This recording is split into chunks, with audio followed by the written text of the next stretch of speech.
Good morning everyone. આપણે ફરીથી ઉદ્યમ group of એક્સલન્સમાં આવી ગયા છે. આજે ફરી આપણે એક નવી બાબતોને શીખવાની છે, સમજવાની છે, જાણવાની છે.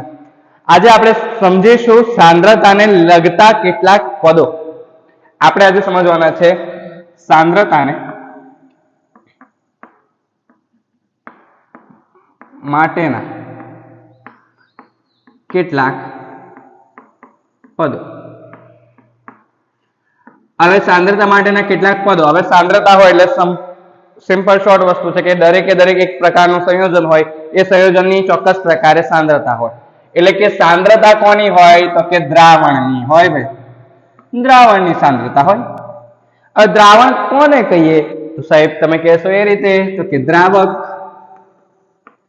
અને દ્રાવણ, દ્રાવક અને દ્રાવ્ય. દ્રાવક અને દ્રાવ્યના મિશ્રણને આપણે દ્રાવણ કહીએ છીએ.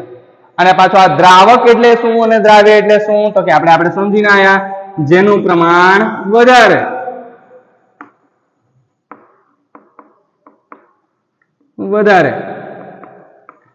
શેની અંદર પણ તો કે દ્રાવણની અંદર.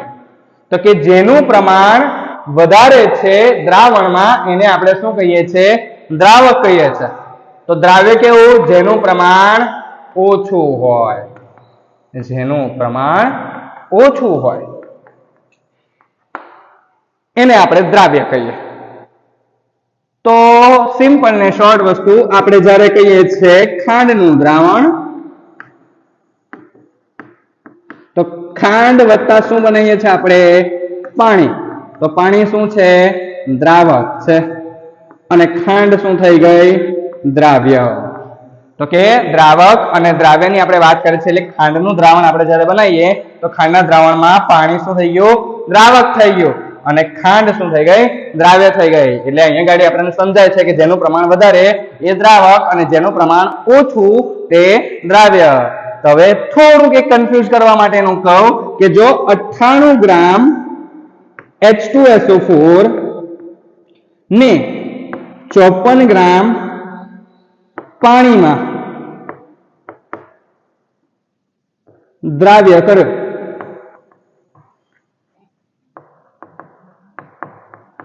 આવું કહું તો હવે તમે કહેશો કે દ્રાવક કોણ અને દ્રાવ્ય કોણ? તો સર H2SO4 નું પ્રમાણ 98 ગ્રામ છે, આ વધારે છે એટલે દ્રાવક અને એનું પ્રમાણ ઓછું છે એટલા માટે દ્રાવ્ય. તો અહીંયા તમારો જવાબ કેવો પડશે ખોટો. કેમ તો કે આનું પ્રમાણ વધારે છે, આનું પ્રમાણ ઓછું છે, તો પછી કેમ ખોટા? તો એ જ વસ્તુ સમજવાની છે. આ જે વધારે ઓછાને જે ગુણોત્તર છે એ બાબતને આપણે મોલને આધારે સમજવાની છે કે જેના મોલ વધારે એનું પ્રમાણ વધારે. તો કે 98 ગ્રામ H2SO4 એટલે કેટલા મોલ થાય તો કે મોલ બરાબર આપેલ દર છેદમાં મોલર દર. તો કે H2SO4 ના મોલ શોધો હોય તો મોલ બરાબર આપેલ દર કેટલું છે 98 ગ્રામ ભાગ્યા આપણે H2SO4 નું દર શોધવું હોય તો કેટલું થશે તો કે 2 હાઇડ્રોજન વત્તા 1 સલ્ફર એટલે કે 32 વત્તા 4 ઓક્સિજન એટલે 16 ચોક 64. તો આ બધાનો સરવાળો કરે 4 ને 2 6 ને 2 8 6 ને 3 9 એટલે કે 98 ભાગ્યા 98 એટલે કેટલો આવશે જવાબ 1. તો H2SO4 ના મોલ કેટલા મળ્યા 1 મોલ મળ્યો આપણને. H2SO4 નો કેટલા મોલ મળ્યા 1 મોલ મળ્યો છે. આપણે એવી રીતે બીજા શોધીએ કોના મોલ પાણીના મોલ શોધીએ તો આપેલ દર કેટલું છે 54 અને આણ્વીય દર એટલે કે મોલર દર કેટલું થાય પાણીનું તો કે હાઇડ્રોજન 2 વત્તા ઓક્સિજન 1 એટલે 16. તો 54 ભાગ્યા 18 તારી 54 એટલે કેટલા મોલ પાણી છે 3 મોલ. હવે કોણ વધારે છે પાણી 3 મોલ છે અને H2SO4 કેટલા છે 1 જ મોલ છે. એટલે કે પાણીનું પ્રમાણ કેવું છે વધારે છે. એટલા માટે આને શું કહી શકાય તો કે આ દ્રાવક કહેવાય અને આને શું કહીશું દ્રાવ્ય. સમજાઈ ગયું? એટલે કે દ્રાવક દ્રાવ્ય આપણે જાણતા હતા પ્રમાણને આધારે જ થાય છે, પરંતુ કોના પ્રમાણને આધારે મૂળના પ્રમાણને આધારે. બરાબર છે. હવે આપણે આ સાંદ્રતાને લગતા કેટલાક પદો આપણે દ્રાવક દ્રાવ્ય અને દ્રાવણ ને સમજીને આપણે સમજવાનું છે પહેલું વેટ બાય વેટ પર્સન્ટેજ, બીજું છે વેટ બાય વોલ્યુમ પર્સન્ટેજ એટલે કે વજન વજનથી ટકાવારી, વજન કદથી ટકાવારી, ત્રીજું છે કદ કદથી ટકાવારી, ચોથું છે ppm પાર્ટ્સ પર મિલિયન, પાંચમું છે ppb પાર્ટ્સ પર બિલિયન, પછી છે છઠ્ઠું મોલ અંશ, પછી સમજવાનું છે મોલારિટી, પછી સમજવાનું છે મોલાલિટી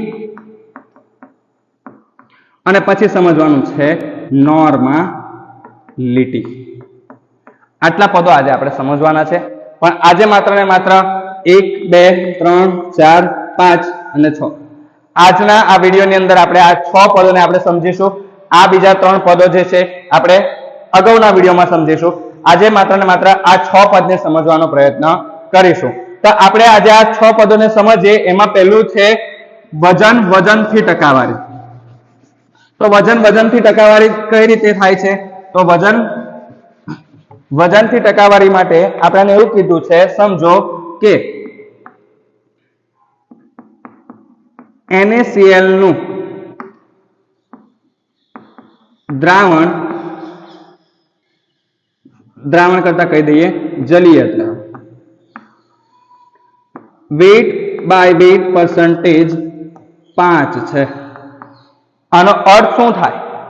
NaCl નું જલીય દ્રાવણ વેટ બાય વેટ પર્સન્ટેજ થી કેટલું છે? 5% જેટલું છે. આનો અર્થ એવો થયો કે 5 ગ્રામ NaCl 100 ગ્રામ જલીય એટલે કોની અંદર બનાવેલું દ્રાવણ? પાણીમાં બનાવેલું દ્રાવણ. એટલા માટે 100 ગ્રામ પાણીમાં એટલે કે 5 ગ્રામ NaCl 100 ગ્રામ પાણીમાં દ્રાવ્ય છે, આવું આપણે કહી શકીએ. બરાબર છે. એટલે આના આધારે સમજાય છે કે આ ટકાવાર પ્રમાણ સૂત્ર શું થાય છે એ જો વજન વજનથી ટકાવાર જે છે, વજન વજનથી ટકાવાર માટેનું સૂત્ર શું થશે? તો કે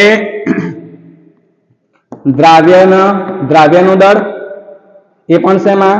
ગ્રામમાં. અને નીચે શેનું? દ્રાવણનું દળ શેમાં? તો કે ગ્રામમાં ગુણ્યા 100. આ સૂત્રને આધારે આપણે ગણતરી કરી શકીએ છીએ વજન વજનથી ટકાવારી. વજન વજનથી ટકાવારી જ્યારે શોધવી હોય તો કે દ્રાવ્યનું દળ છેદમાં દ્રાવણનું દળ ગુણ્યા 100 એટલે આપણને શું મળી જાય? આ આખે આખું ટકાવાર પ્રમાણ, વજન વજનથી ટકાવાર પ્રમાણ મળી જાય. ઓકે, ચાલો આપણે દાખલાથી સમજવાનો પ્રયત્ન કરીએ. ચાલો મિત્રો, તો હવે દાખલાથી સમજવાનો પ્રયત્ન કરીએ. કઈ રીતે છે? તો કે આપણું વેટ બાય વેટ પર્સન્ટેજ માટેનું જે સૂત્ર છે એટલે કે વજન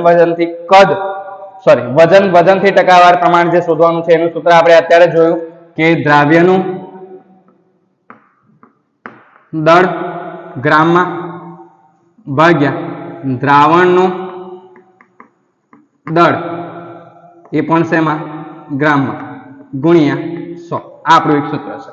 તો અહીંયા આગળ એક દાખલો આપ્યો છે કે 10 ગ્રામ સુક્રોઝ ને 100 ગ્રામ પાણીમાં દ્રાવ્ય કરેલ છે. તો ચાલો 100 ગ્રામ પાણીમાં દ્રાવ્ય કરેલ છે અને આપણે શોધવાનું છે વજન વજનથી ટકાવાર પ્રમાણ. ચાલો, દ્રાવ્યનો દળ કેટલો આપ્યો છે? દ્રાવ્ય એટલે કે સુક્રોઝ કેટલો છે ઓગાળેલો? 10 ગ્રામ. અને દ્રાવણનું દળ કીધું છે. દ્રાવણનું દળ એટલે કે આ બંનેનું મિશ્રણ. તો કે દ્રાવ્ય વત્તા દ્રાવક. દ્રાવ્ય શું છે? કેટલો છે? તો કે 10 ગ્રામ છે. અને આ કેટલો છે? 100 ગ્રામ. તો 10 વત્તા 100 એટલે 110. એ શું થઈ ગયું?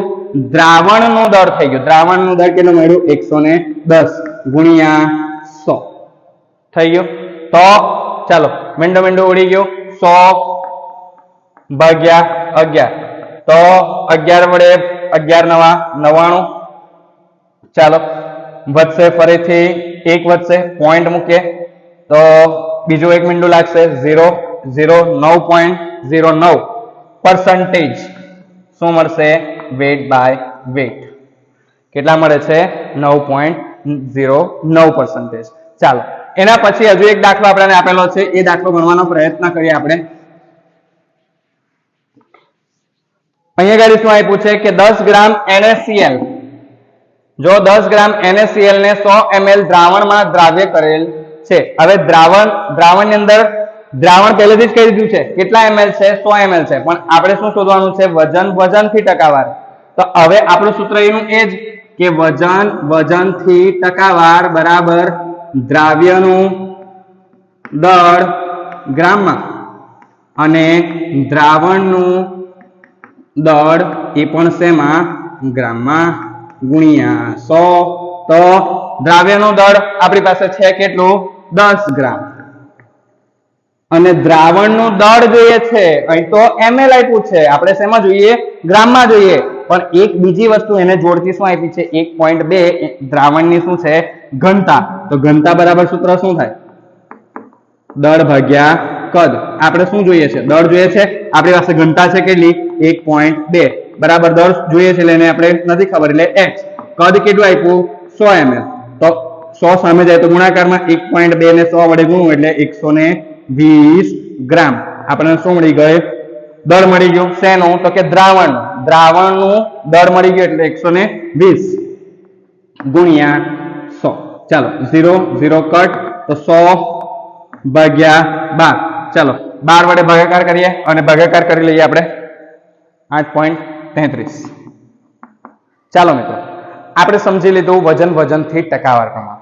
હવે સમજવાનું છે કદથી ટકાવાર અને વજન કદથી ટકાવાર. પહેલું સમજી લઈએ કદથી ટકાવાર. હવે આ કદથી ટકાવાર શું છે, તો કે જેવી રીતે વજનથી હતું એવી રીતે કદથી પણ છે, કે જેમાં શું થાય છે કે દ્રાવ્યનું કદ શેમાં જોઈશે, ml માં. એવી રીતે છેદમાં શું જોઈશે, દ્રાવણનું કદ એ પણ શેમાં, ml માં, ગુણ્યા 100. બરાબર છે. એટલે આ થયું કદથી ટકાવાર. તો કે શું છે, એક ઉદાહરણથી સમજીએ. 60% કદથી HCl નું જલીય દ્રાવણ બનાવેલ છે, જેનો અર્થ શું થાય છે, તો કે 7 ml HCl શેમાં હાજર છે, 100 ml પાણી. જલીય કીધું છે એટલે શેમાં બનાવેલું દ્રાવણ હશે, પાણીમાં. બરાબર છે. એટલે કે 100 ml પાણીની અંદર શું બનાવેલું છે, 7 ml HCl નું દ્રાવણ. આ થઈ ગઈ કદથી ટકાવાર પ્રમાણ. એવી રીતે જોઈ લઈએ વજન કદથી ટકાવાર પ્રમાણ. વજન કદથી ટકાવાર પ્રમાણ શું સમજાવે છે, વજન કદથી જે ટકાવાર પ્રમાણ છે સમજાવે છે કે દ્રાવ્યનું દળ શેમાં, તો કે ગ્રામમાં, અને દ્રાવણનું કદ શેમાં, તો કે ml માં, ગુણ્યા 100. બરાબર છે. હવે આપણને એવું કીધું હોય કે 10% વજન કદથી કોઈ પણ એક દ્રાવણ લઈ લઈએ, તો કે H2SO4 નું જલીય દ્રાવણ. તો શું આપેલું છે, આના આધારે આપણે કહી શકીએ કે 10 ગ્રામ H2SO4 શેમાં બનાવેલું છે, 100 ml પાણીની અંદર. શું છે, તો કે 100 ml પાણીની અંદર હાજર છે, આવું આપણે કહી શકીએ. તો કે 10 ગ્રામ H2SO4 100 ml પાણીની અંદર હાજર છે. આનો અર્થ એવો થાય છે, મીન્સ કે 60% કીધું એટલે કે 10 ml માટે કીધું. બરાબર છે. પણ એ શું છે, ml માં છે. તો કે કદ કીધું તો બંનેમાં શું, કદથી એટલે કદ જ લેવાનું છે. અહીંયા ગાડી દળ અને કદથી ટકાવાર એટલે કે વજન કદથી ટકાવાર. બરાબર છે. તો આ એના સૂત્રો થઈ ગયા. હવે અહીંયા ગાડી મેં કેટલાક દાખલા લખેલા છે જેને આપણે ગણતરી કરવાનો પ્રયત્ન કરીએ. મોટા ભાગે પરીક્ષાની અંદર વજનથી ટકાવાર અને વજન કદથી ટકાવાર ના દાખલા વધુ પૂછાય છે. વજનથી ટકાવારને આપણે આગળ જોઈ લીધા. હવે જોવાના છે વજન કદથી ટકાવાર. આ પૂછાય છે પણ ખૂબ ઓછા પ્રમાણમાં પૂછાય છે, જેની ગણતરી પણ સામાન્ય રીતે એ રીતે જ થાય છે. ચલો આગળ આપણે સમજવાનો પ્રયત્ન કરીએ. હવે આ દાખલાઓ ગણીએ કે કઈ રીતે દાખલાઓની ગણતરી થાય છે. સૂત્રો આપણે જોઈ લીધા છે. ચાલો, તો પહેલો દાખલો જે આપેલો છે એના પર ધ્યાન આપો. પહેલો જે દાખલો છે શું કહેવા માંગે છે એ જોઈએ. તો કે પહેલો જે દાખલો છે એમાં એવું કીધેલું છે કે એક ખાંડનું દ્રાવણ 10% વેઇટ બાય વોલ્યુમ એટલે કે વજન કદથી આપેલ છે, તો તેનું વજનથી ટકાવાર પ્રમાણ શોધો. આપણને એવું કીધું છે 10% weight by volume. Weight by volume આપેલું છે, જેનો અર્થ શું થશે તો કે 10 ગ્રામ ખાંડ શેની અંદર હાજર હશે તો કે 100 ml પાણીમાં હાજર હશે, એટલે કે દ્રાવ્ય થઈ રહેશે, આવું કહી શકાય. 10% વેઇટ બાય વોલ્યુમ છે એટલા માટે. હવે એના આધારે આપણે શોધવાનું છે વજનથી ટકાવાર પ્રમાણ શોધવાનું છે. તો દ્રાવણની ઘનતા આપેલી છે. હવે અહીંયા ગાડી આપણે જો સૂત્ર બનાવીએ વજનથી ટકાવાર પ્રમાણ, વજન કદથી આપણે જવાનું છે વજનથી ટકાવાર. તો એનું સૂત્ર છે દ્રાવ્યનું દળ શેમાં ગ્રામમાં, અને છેદમાં શું જોઈશે દ્રાવણનું દળ જોઈશે, એ પણ શેમાં ગ્રામમાં ગુણ્યા 100. આ સૂત્ર થાય. પણ દ્રાવણનું દળ નથી. દ્રાવણ તો કેટલું છે અહીંયા ગાડી દ્રાવણની વાત કરીએ તો કે 100 ml પાણીની અંદર એ દ્રાવ્ય કરેલું છે, તો દ્રાવણ તો હજુ બનાવવું પડશે ને, એ ગ્રામમાં નથી, એ શેમાં છે ml માં છે. તો હવે પાણી 100 ml છે, એના દળ શોધવું પડશે એટલે કે એના ગ્રામમાં ફેરવવું પડશે. તો આપણે ઘનતા આપેલી છે, ઘનતાને આધારે આપણે કહી શકીએ છીએ.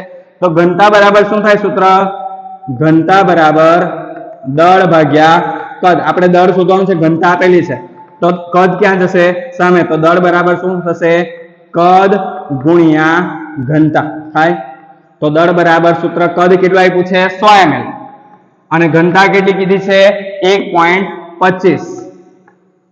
તો કેટલું થશે દળ બરાબર 125 ગ્રામ થાય. આ 125 ગ્રામ થઈ ગયું. આ આપણે એ દ્રાવણની વાત કરી દીધી છે. તો કે એક ખાંડનું દ્રાવણ 10% વેઇટ બાય વોલ્યુમ થી આપેલું છે. તો હવે આના આધારે આપણે એવું કહી દઈએ, તો એને આધારે આપણે સમજવાનું છે તો કે આ દ્રાવ્યનું દળ કેટલું થયું. દ્રાવ્યનું દળ આપણને અહીંયા ગાડી આપેલું છે, ક્યાં ગયું દ્રાવ્યનું દળ, અહીંયા ગાડી આપણે લખ્યું 10. દ્રાવણનું દળ, આ દળ શેનું છે તો કે 125 ગ્રામ પાણી વત્તા 10 ગ્રામ ખાંડ એટલે કેટલું થશે 135 ગુણ્યા શું કરવાનું છે 100. ચાલો, તો 10 ગુણ્યા 100 કરીશું એટલે 1000 ભાગ્યા શું કરીશું 135. લાવો ચાલો આપણે ગણતરી કરીએ. તો 1000 ભાગ્યા 135, તો જવાબ આવે છે 7.40. 7.40% કોની માટે વેઇટ બાય વેટ માટે. કેટલું આવે છે 7.40% આવે છે. ચાલો હજુ એક દાખલો આપણને એના પછીનો આપેલો છે એ સમજીએ.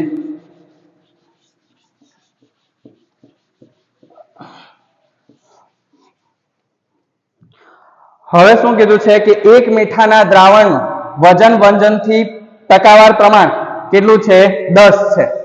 તો કે શું કીધું છે તો કે 10 ગ્રામ મીઠાનું દ્રાવણ કીધું છે, એટલે 10 ગ્રામ શું લેવાનું છે મીઠું એટલે કે NaCl, અને એનું દ્રાવણ કેટલું કીધું છે 10. તો 100 વજનથી એટલે શું હશે 100 ગ્રામ શું હશે દ્રાવણ, 100 ગ્રામ શું હશે દ્રાવણ હશે.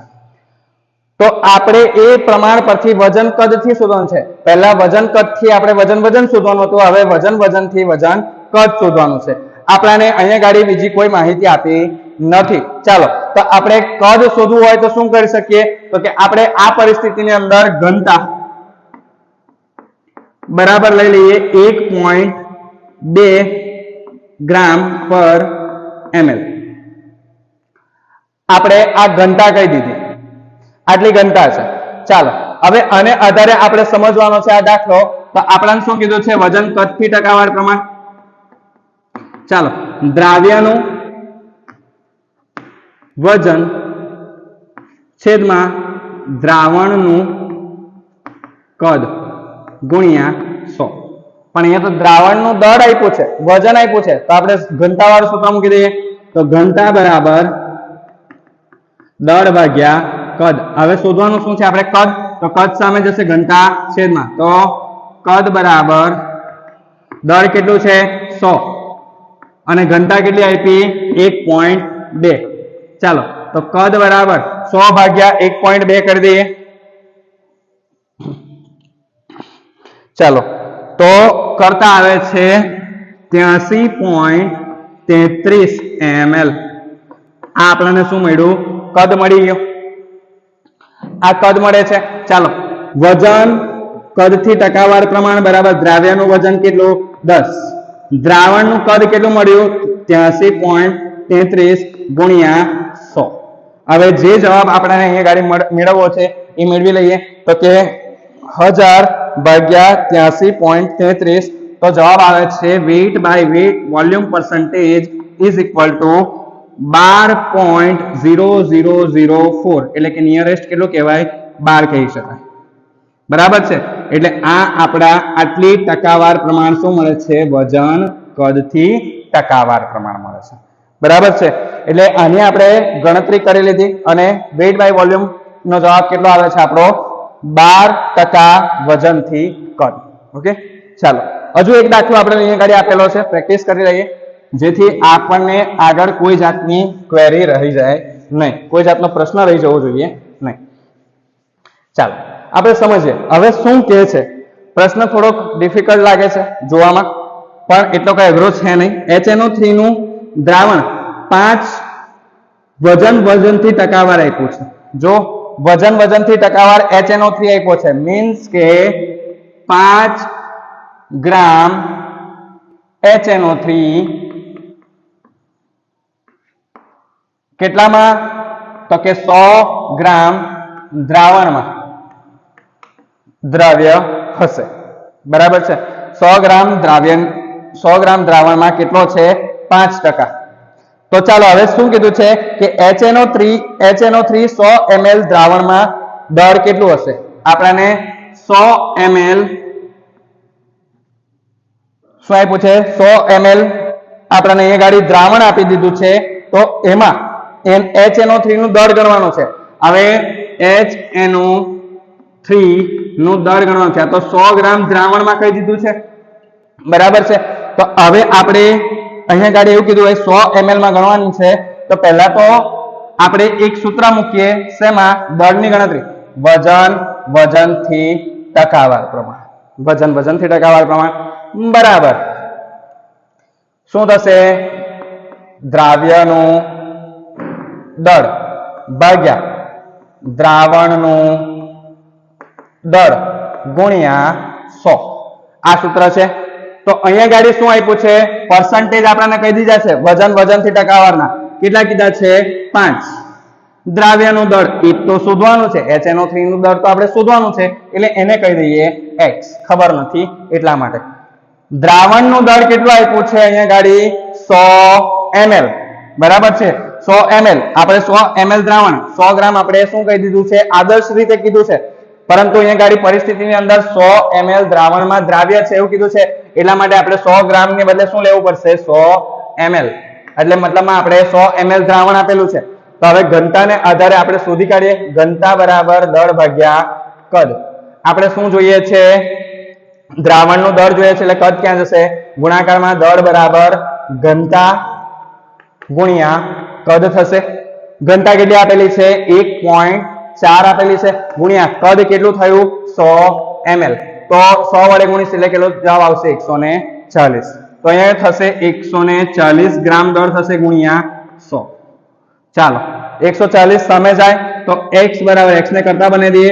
તો 140 ગુણ્યા 5 ભાગ્યા 100. ચાલો મિનિટ ઉડી ગયું. 5 દુ 10, 2 સતા 14. એટલે x બરાબર કેટલા ગ્રામ આવ્યો? 7 ગ્રામ શું આવ્યું આપણને? HNO3 મળ્યો. બરાબર છે. તો આને આધારે તમને સમજાઈ જતું હશે કે કઈ રીતે દાખલાની ગણતરી થાય. વજનથી શોધી લીધું, વજન કદથી શોધી લીધું, સાથે સાથે છેલ્લે આપણે એક વસ્તુ બીજી પણ જોઈ લીધી, કદથી ટકાવાર પ્રમાણ. એનું આપણે ઉદાહરણ નથી લીધું, પણ એના દાખલાઓની ગણતરી પણ કંઈક આ જ રીતે થશે. બરાબર છે. અહીંયા દરેકે દરેક બાબત તમને સમજાઈ ગઈ હશે. આ દરેક દાખલાઓ તમે જાતે ગણતરી કરવાનો પ્રયત્ન કરો. મેં તો સમજાવી દીધા છે. મારા સમજાવવા બાદ આ રકમનો સ્ક્રીનશોટ લઈ લો, બરાબર છે, અને જાતે ગણતરી કરો અને પ્રેક્ટિસ કરો. ચાલો આગળનો ટોપિક જોઈએ. ચાલો આપણે સાંદ્રતાને લગતા કેટલાક પદો સમજી લીધા. હવે એના પછીનું પદ છે મોલ અંશ. મોલ અંશને ઇંગ્લિશમાં કહેવાય છે મોલ ફ્રેક્શન. ચાલો આ મોલ ફ્રેક્શન ને આપણે સમજવાનો પ્રયત્ન કરીએ કે મોલ અંશ કઈ રીતે હોય છે.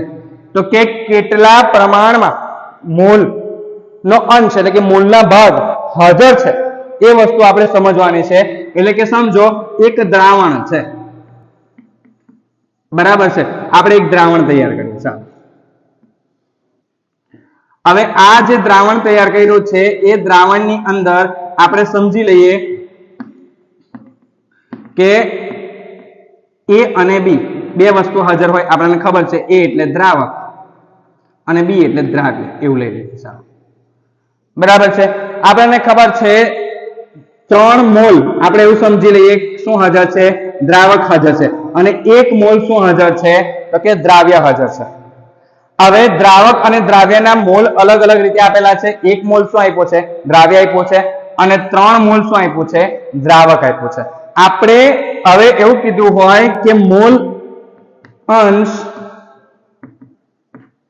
A ના, ચાલો દ્રાવ્યના મોલ અંશની ગણતરી કરો એવું કે એટલે દ્રાવ્યના મોલ અંશ કેટલા થશે તો કે અહીંયા ગાડી મેં કહી દઉં 1/4.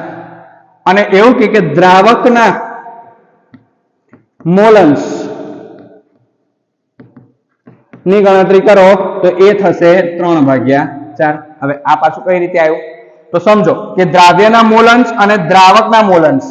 તો દ્રાવ્ય કેટલા મોલ હાજર છે 1, અને કુલ મોલ અંશ કેટલા થાય તો 3 + 1 4, એટલે 1/4. આ શું થઈ ગયું, એક ગુણોત્તર. મોલ અંશ શું છે, એક પ્રકારનો ગુણોત્તર છે. તો એનું સૂત્ર શું થશે તો કે મોલ અંશ બરાબર ચોક્કસ દ્રાવ્ય અથવા દ્રાવક ના મોલ છેદમાં કુલ મોલ. પડી ખબર? ચોક્કસ દ્રાવ્ય અથવા દ્રાવકના મોલ છેદમાં કુલ મોલ. તો કે મોલ અંશની ગણતરી કરવી હોય તો આ રીતે થશે.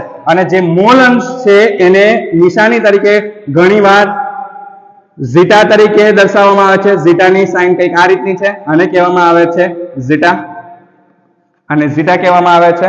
બીજી એક નિશાની આવે છે જેને n તરીકે દર્શાવવામાં આવે છે, આને ઈટા. એટલે કે આ બેમાંથી ગમે તે એક નિશાનીનો ઉપયોગ તમે કરી શકો છો. આ બંને મોલ અંશને દર્શાવવા માટે ઉપયોગી હોય છે. તો આ જે સાઇન છે ઝીટા છે અને આ જે સાઇન છે ઈટા છે. તો આપણે એવું સમજી લઈએ કે n આપણે મોલ અંશની ગણતરી કરવી છે તો મોલ અંશ આને કીધું a, તો મોલ અંશ of a is equal two શું થાય, a ના મોલ અંશ ગણવા હોય તો 3/4. કેમ તો કે 3 મોલ હતા અને કુલ કેટલા થયા 3 ને 1 4, અને મોલ અંશ of b is equal two કેટલા થશે 1/4. સમજાય છે? ચાલો એક હજુ ઉદાહરણથી સમજવાનો પ્રયત્ન કરીએ કે કઈ રીતે થાય છે. તો કે 40 ગ્રામ આપણે એક ઉદાહરણ લઈએ. ચાલો 40 ગ્રામ NaOH એ 54 ગ્રામ પાણીમાં દ્રાવ્ય છે.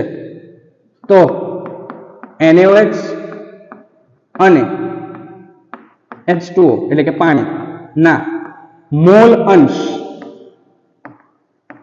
ની ગણતરી કરો. હવે મોલ અંશની ગણતરી કરો. હવે અહીંયા ગાડી આપણે પહેલા શું શોધવા પડશે, મોલ શોધવા પડશે. કેમ તો કે મોલ જોઈએ આપણે ચકાસણી કરવા માટે. તો કે પહેલા શેના મોલ, તો કે NaOH ના. NaOH ના મોલ શોધવા હોય તો મોલ બરાબર સૂત્ર શું થાય? આપેલ દળ ભાગ્યા મોલર દળ થાય. આપેલ દળ NaOH નું કેટલું છે? 40. મોલર દળ NaOH માટે સોડિયમ છે એટલા માટે 23, ઓક્સિજન છે એટલા માટે 16 અને હાઇડ્રોજન છે એટલા માટે 1. 23 ને 1 24, 24 ને 6 30 ને 10 40, એટલે 40 વડે થશે એટલે કેટલો મળશે? NaOH કેટલો હાજર છે? 1 મોલ હાજર છે. NaOH ના મોલ કેટલા મળ્યા? આ મળ્યા કોના મોલ? NaOH ના. આ NaOH ના મોલ મળી ગયા. આપણે હજુ કોના શોધવાના છે? પાણીના. તો પાણીના મોલ શોધી નાખીએ તો પાણી માટે પણ આ જ રીતનું સૂત્ર. આણીય દળ કેટલું થશે? આપેલ દળ કેટલું છે?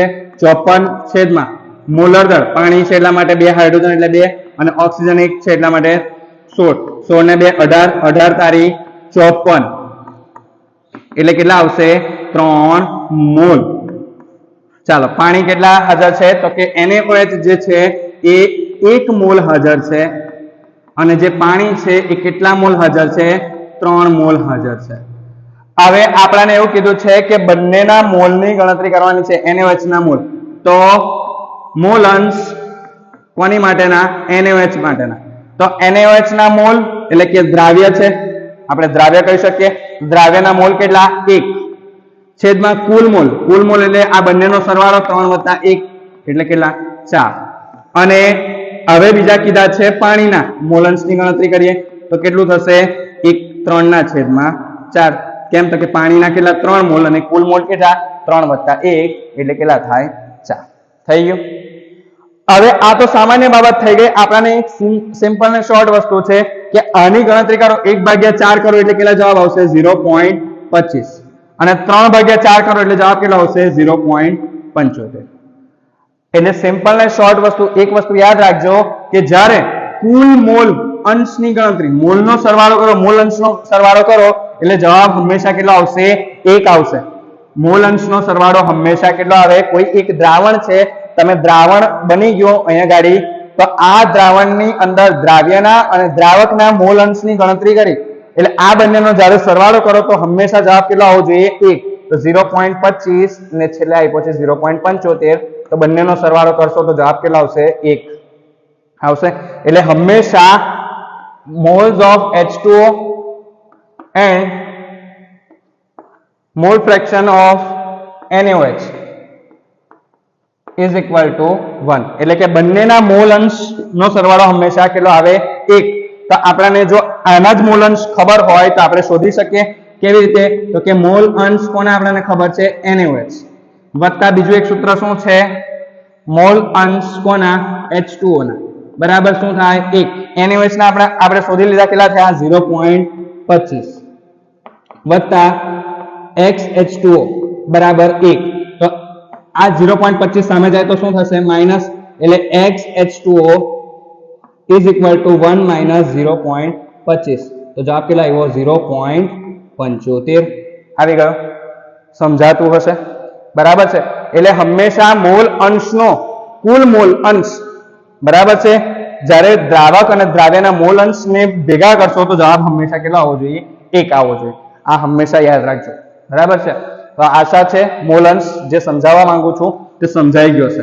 ચાલો એક ઉદાહરણથી સમજવાનો પ્રયત્ન કરીએ. એક દાખલો ગણીએ તો દાખલાને આધારે સરળતાથી સમજાઈ જશે. ચાલો તો મિત્રો હવે આપણે શરૂઆત કરીએ. એક દાખલાથી સમજવાનો પ્રયત્ન કરીએ. શું કીધું છે? 46% વેટ બાય વેટ એટલે કે વજનથી ટકાવાર ધરાવતું ઇથાઇલ આલ્કોહોલનું પાણીમાં બનાવેલ દ્રાવણ છે. તો ઇથાઇલ આલ્કોહોલના મોલ અંશની ગણતરી કરો. હવે આ આપણને ખાલી પર્સન્ટેજ આપેલા છે તો પર્સન્ટેજને આધારે એક વસ્તુ આપણને સમજાઈ જાય કે 46 ગ્રામ શું આપેલો છે? ઇથાઇલ આલ્કોહોલ કેટલામાં દ્રાવ્ય હશે? તો કે 100 ગ્રામ પાણીમાં કહી શકાય. પાણીમાં બનાવેલું દ્રાવણ છે એટલા માટે. ચાલો તો આને આધારે આપણે પહેલા તો મૂળની ગણતરી કરવી પડશે. તો દ્રાવણ, બીજું એક વસ્તુ હોય દ્રાવક અને ત્રીજી એક વસ્તુ હોય દ્રાવ્ય. ચાલો દ્રાવક તરીકે કોણ છે? પાણી છે. અને દ્રાવ્ય તરીકે કોણ છે? C2H5OH. આપણને કીધેલું છે ઇથાઇલ આલ્કોહોલ. ચાલો તો આપણને જે દ્રાવણ છે એ દ્રાવણની અંદર આપણે પહેલા કોના મોલ ગણવા પડશે? દ્રાવક. દ્રાવક કેટલા ગ્રામ છે આપણને ખબર નથી. તો આ 46 ગ્રામ હોય તો એના આધારે આપણે એવું કહી દઈએ કે 54 ગ્રામ. 100 ગ્રામ પાણીની અંદર ન કહી શકાય, કારણ કે આપણને આ 100 ગ્રામ શું હશે? 100 ગ્રામ કુલ દ્રાવણ થાય છે. 100 ગ્રામ દ્રાવણ થાય છે.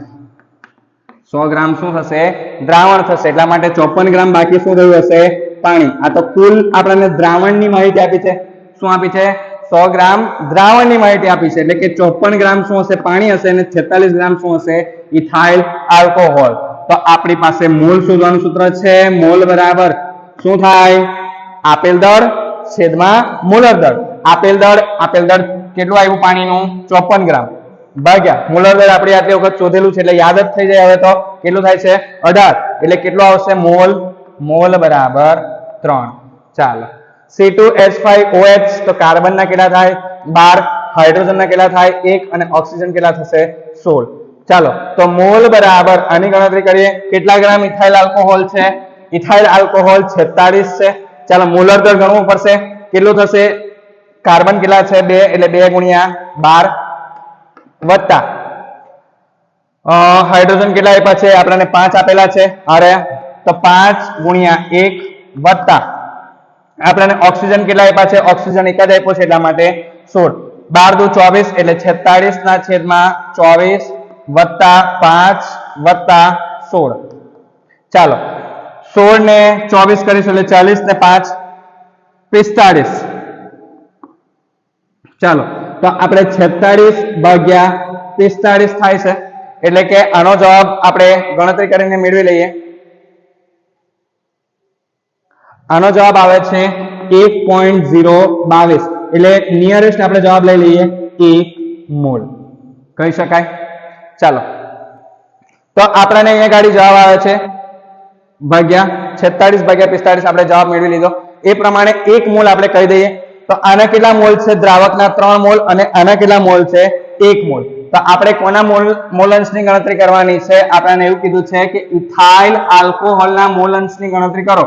તો ઇથાઇલ આલ્કોહોલ ઝીટા C2H5OH બરાબર એના મોલ કેટલા આપ્યા છે? આપણને કેટલા મળ્યા? 1. અને કુલ મોલ એટલે બંનેના મોલનો સરવાળો 3 વત્તા 1 બરાબર કેટલો થાય? 1/4. એટલે કે 1/4. તો આ કેટલા મળ્યા મોલ અંશ? તો હવે જો આપણને એવું કીધું હોત કે પાણીના પણ મોલ અંશની ગણતરી કરો તો શું કરવાનું?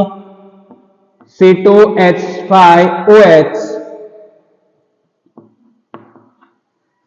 વત્તા મોલ અંશ કોના? H2O ના. બંનેના મોલ અંશનો સરવાળો કેટલો થાય? હંમેશા 1 થાય. તો આ સામે જાય તો માઈનસ એટલે H2O બરાબર 1/4 એટલે કેટલા કહેવાય? 0.25.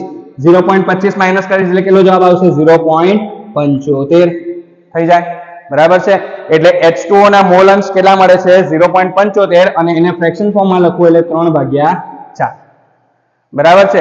એટલે જવાબ મને મળી ગયો છે. કેટલા? H2O ના મોલ અંશ કેટલા થશે? 3/4. એ તો આપણને અહીંયા ગણતરી દ્વારા જ મળી જાય 3/4. બરાબર છે. એટલે આ બાબતો સમજાઈ ગઈ હશે તમને કે મોલ અંશ કઈ રીતે છે. ચાલો એના પછીનો એક સામાન્ય ટોપિક જોઈ લઈએ. ppm અને ppb પાર્ટ્સ પર મિલિયન અને પાર્ટ્સ પર બિલિયન. ચાલો જોઈએ. ચાલો મિત્રો હવેનો આપણો નેક્સ્ટ ટોપિક છે ppm એટલે કે પાર્ટ્સ પર મિલિયન. મિલિયન ની વાત આવે એટલે બધાને મિલિયનર બનવાની ઈચ્છા થાય. મિલિયનર એટલે કેટલા થાય? કે 10⁶. એટલે કે 10 લાખ. મિલિયન એટલે કેટલા થાય? 10 લાખ. 10 લાખ એ 1 મિલિયન કહેવાય.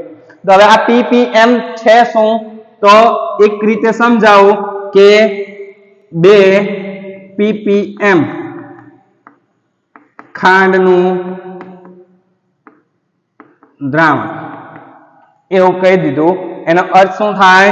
કે 2 ગ્રામ ખાંડ કેટલાની અંદર છે? તો કે 10⁶ ગ્રામ દ્રાવણની અંદર હાજર છે. એનો અર્થ એવો થાય છે કે 2 ગ્રામ ખાંડ 10⁶ ગ્રામ જેટલા દ્રાવણમાં હાજર છે. એટલે 1,00,000 ગ્રામ દ્રાવણ લઈએ એની અંદર કેટલી છે? માત્ર ને માત્ર 2 ગ્રામ ખાંડ, એટલે કે 5 ની વાત થઈ ગઈ. તો હવે આનું સૂત્ર આપણે એક રીતે સમજી લઈએ તો સૂત્ર શું થશે? તો કે ppm એટલે કે ppm ની સંખ્યા બરાબર દ્રાવ્યનું દળ છેદમાં દ્રાવણનું દળ ગુણ્યા 10⁶. હવે જેવી રીતે આપણે સાંદ્રતા શોધતા હતા એવી રીતે ppm છે પાર્ટ્સ પર મિલિયન છે, એટલે અહીંયા ગાડી ખાલી 100 ની બદલે આપણે શું લઈશું? 10⁶. બરાબર છે. તો અહીંયા 10⁶ આવી ગઈ. એટલે આ સૂત્ર થઈ ગયું ppm ની ગણતરી કરવા માટેનું કે દ્રાવ્યનું દળ છેદમાં દ્રાવણનું દળ ગુણ્યા 10⁶. આ આપણી પાસે સૂત્ર થઈ ગયું છે. ચાલો તો હવે એક દાખલાને આધારે સમજવાનો પ્રયત્ન કરીએ. શું આપ્યું છે કે 100 ગ્રામ પાણીમાં 8 × 10⁻⁴ ગ્રામ જેટલો શું છે? ઓક્સિજન દ્રાવ્ય કરેલ છે. તો O2 ની સાંદ્રતા ppm માં ગણો. આપણે O2 ની સાંદ્રતા ppm માં ગણવાની છે. તો ppm બરાબર સૂત્ર જે થશે તે રીતે દ્રાવ્યનો દળ એટલે દ્રાવ્ય તરીકે કોણ છે? ઓક્સિજન દ્રાવ્ય કરેલો છે. ઓક્સિજન કેટલો દ્રાવ્ય કરેલો છે? તો કે 8 × 10⁻⁴ જેટલો છેદમાં દ્રાવણનું દળ કેટલું આપેલું છે? તો કે કેટલા? 100 ગ્રામ. બરાબર છે. તો કે 100 ગ્રામ પાણીમાં દ્રાવ્ય છે. અહીંયા દ્રાવણ તરીકે અત્યારે શું લઈ લેવાનું છે? ખાલી ને ખાલી 100 ગ્રામ ગુણ્યા 10⁶. તો હવે સિમ્પલ ને શોર્ટ ગણતરી આપણે કરીએ તો ppm બરાબર હવે 10⁻⁴ છે, અહીંયા 6 ઘાત એટલે 10⁻² વધશે. 2 ઘાત હતો એટલે 100 કહેવાય, તો 100 ઉપરથી ઉડી જાય એટલે કેટલા વધશે? 8. તો ppm તો કે ઓક્સિજન 8 ppm જેટલી શું ધરાવે છે? સાંદ્રતા ધરાવે છે. તો કે ઓક્સિજનની સાંદ્રતા કેટલી થઈ? 8 ppm જેટલી. બરાબર છે. એટલે 8 ppm જેટલી સાંદ્રતા કોની છે? ઓક્સિજનની છે આ 100 ગ્રામ પાણીની અંદર. બરાબર છે. તો આ બાબત આપણને એ વસ્તુ સમજાવે છે. ચાલો બીજી એક બાબતને સમજે, એટલે કે અહીંયા ગાડી બીજો એક દાખલો આપ્યો છે એની ગણતરી કરીએ. શું સમજાવે છે એ બાબતને સમજીએ. તો કે જો શું આપેલું છે કે દરિયાના પાણીમાં 53 ppm ધરાવતો Na2CO3 હાજર છે. તો કે દરિયાનું જે પાણી છે એ દરિયાના પાણીમાં 53 ppm ધરાવતો શું છે? Sodium carbonate.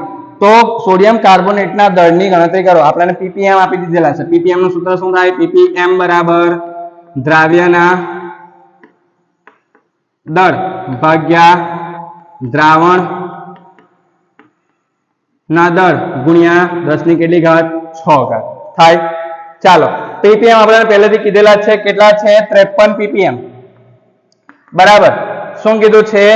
Na2CO3 ના દળની ગણતરી કરો. દળ આપણને આપ્યું નથી એટલે કે Na2CO3 એક પ્રકારનો શું થઈ ગયો? દ્રાવ્ય થઈ ગયો. તો દ્રાવ્ય આપણને ખબર નથી એટલા માટે x. પણ દ્રાવણનું દળ એ તો કીધું નથી. તો કે આ દરિયાઈ પાણી 250 ગ્રામ જેટલું લેવામાં આવેલ છે. દરિયાઈ પાણી એટલે કે સંપૂર્ણ પ્રમાણમાં શું આપેલું છે? દરિયાઈ પાણી કેટલું છે? એક પ્રકારનું દ્રાવણ કહી દીધું. દરિયાઈ પાણી એટલે કે એની અંદર Na2CO3 પણ છે અને બીજું શું છે? પાણી પણ છે. એટલે કુલ દ્રાવણ કેટલું કીધું? 250 ગુણ્યા 10⁶.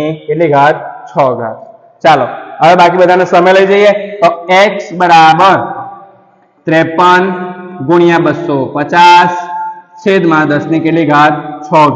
તો x બરાબર 53 ગુણ્યા 250 કરીએ. ચાલો તો જવાબ આવે છે 13,250 ગુણ્યા 10⁻⁶. આટલા ગ્રામ શું મળશે આપણાને? Na2CO3. હજુ પોઈન્ટ જો કાપીશું તો x બરાબર પોઈન્ટ કાપી લઈએ તો કેટલી? 1 2 3 4 5 અને હજુ એક કાપીશું એટલે 0.0 1325 ગ્રામ જેટલો Na2CO3 આપણાને 250 ગ્રામ દરિયાઈ પાણીની અંદર મળશે. કેટલો મળશે? તો કે 0.01325 જેટલો, એટલે ખૂબ જ નાનો, ખૂબ જ ઓછા પ્રમાણમાં. કેટલું કે મિલિયનની અંદર આપણે જોઈએ ને તો કે દ્રાવ્યનું પ્રમાણ કેટલું છે? ખૂબ જ મિલિયનમાં. દ્રાવક ખૂબ વધારે છે, જ્યારે એની સામે જે દ્રાવ્ય છે કેવો છે? ખૂબ જ ઓછો છે. એટલા માટે આ ગણતરીને શું કહેવાય છે? પાર્ટ્સ પર મિલિયન. તો સેમ એઝ બીજી એક ગણતરી એના જેવી જ છે, પાર્ટ્સ પર બિલિયનની. તો પાર્ટ્સ પર બિલિયનની અંદર શું થાય છે? માત્ર ને માત્ર એક જ સંખ્યા બદલાય છે. મિલિયન એટલે કેટલા થાય? 10⁶. અને શું કહીએ આપણે? મિલિયન કહીએ. એવી રીતે હવે બીજી એક ગણતરી થાય છે PPB. તો સેમ જ છે એના જેવું, મિલિયન ને બદલે શું થશે? બિલિયન. પાર્ટ્સ પર બિલિયન. આ થઈ ગયું પાર્ટ્સ પર બિલિયન.